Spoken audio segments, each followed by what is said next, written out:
Unleash the power of knowledge and connect with the heartbeat of the African diaspora. Download our African Diaspora News Channel app now on Google Play and Apple App Store.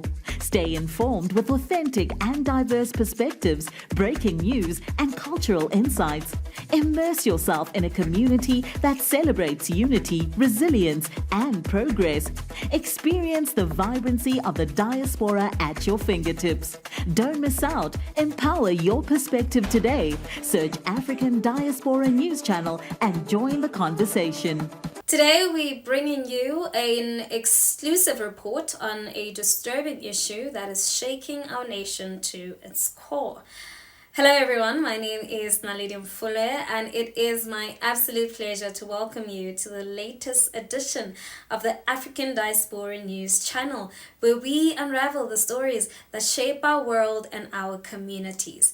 Today we dive deep into the currents of information, from the pulse of politics to the heartbeat of entertainment. We've got it all covered, so please stay tuned for a news experience like no other. In recent times, South Africa has been grappling with an alarming rise in kidnappings. Now, a concern that's been all too familiar for our citizens. Statistics paints a disturbing picture: more than 16,000 kidnappings each year, with a staggering 85% of those victims being women and children. One can hardly fathom the implications of such figures, the fear, the anguish that grips countless families across the country. Now, delving deeper into this crisis, we see patterns of kidnappings related to ransom demands, human trafficking, drug-related crimes, business disputes, and chillingly, the use of human body parts in muti, which is a traditional form of medicine. Now, this is not just a criminal activity, but a blatant violation of human rights, turning our communities into breeding grounds of terror. Despite a commendable number of breakthroughs where police and private investigators have successfully put handcuffs on members of kidnapping syndicates, we are witnessing alarming growth in such incidents. Let's take a look. Syndicates definitely saw a gap in the market. Definitely the habitat is here, and it works for them. The environment suits them. And definitely, because of that reason, it is a growing concern that we need to address with seriousness. I know there's a lot of attempts being made by various organizations, and also the South African Police Service has done sterling work in many cases, but we need to do more. We really need to address this to prevent it getting out of hand. The numbers are stark: 15,343 cases in the last year alone. Gauteng tops the list, with KwaZulu-Natal trailing right behind.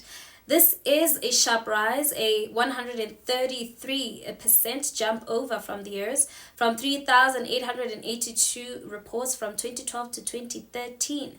Now, this shows no rest from the upward trend. Now, Dr. Shahida Omar from the Teddy Bear Foundation for Abused Children reminds us of a heartbreaking truth. Children are left to navigate this anxious landscape largely on their own. The security nests we trust to catch our falling are torn, and even homes are betrayed of sanctuary they promise. Dr. Omar's plea for early and urgent safety education echoes across the void left by failing protections. We're sitting in a country that is now ranked number 7 in the world for kidnappings, and the highest rate of kidnappings in Africa. 16,000 reported kidnappings in the last year, according to a report released earlier this month, of which 85% of those kidnappings are women and children. So it's a massive problem that we have in South Africa. We need to start looking at proactive measures to prevent this from happening, and of course putting in measures from a reactive perspective to ensure that there is a coordinated response should a kidnapping take place. Now, the pandemic seems to have worsened matters, with kidnapping cases doubling, according to Arman Bosman of TSU International Services. What used to be 8 cases a day has surged to 50.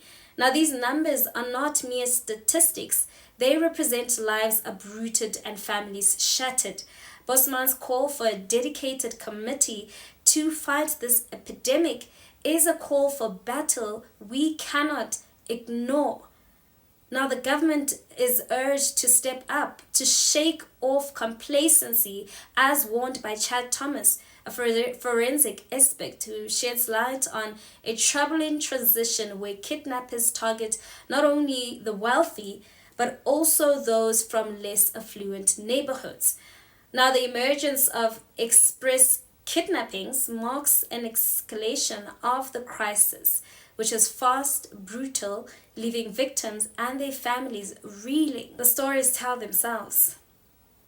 Jocelyn went missing in February 19, where her mother, Kelly, had been at work and left the child in the care of her boyfriend. 9-year-old Matthew, he vanished outside the home in Mitchell's Plain while attempting to fetch the family's wheelie bin. 2-year-old Kaisha Maniers, kidnapped by an unknown woman. Amahle Tabete, 8, went missing after a man allegedly took her. Lenati Shitala, 9, whose whereabouts still remain unknown. Now, these incidents, these lives, are not just news items. They are a grim testament to the urgency with which we must act. Safety in our streets, the security of our loved ones, and the holiness of our human dignity, these are not negotiable. It's time for a joint effort and decisive action. And based on my personal observation, we cannot ignore the undercurrent of fear that these incidences ignite. Children, who we regard as beacons of hope and innocence, are being targeted, fortifying the extremely disturbing statistics of an average of 50 kidnappings a day in South Africa. Now, this number is not just a data point, it represents lives interrupted, peace shattered, and a narrative of anxiety intertwined into the very fabric of our daily existence. Thank you so much for watching. And before we part ways, please remember to stay vigilant, stay informed, and stay united against the risings of kidnappings. Please, let's engage in the comment section, and don't forget to give this video a thumbs up. Till we meet again, it's goodbye.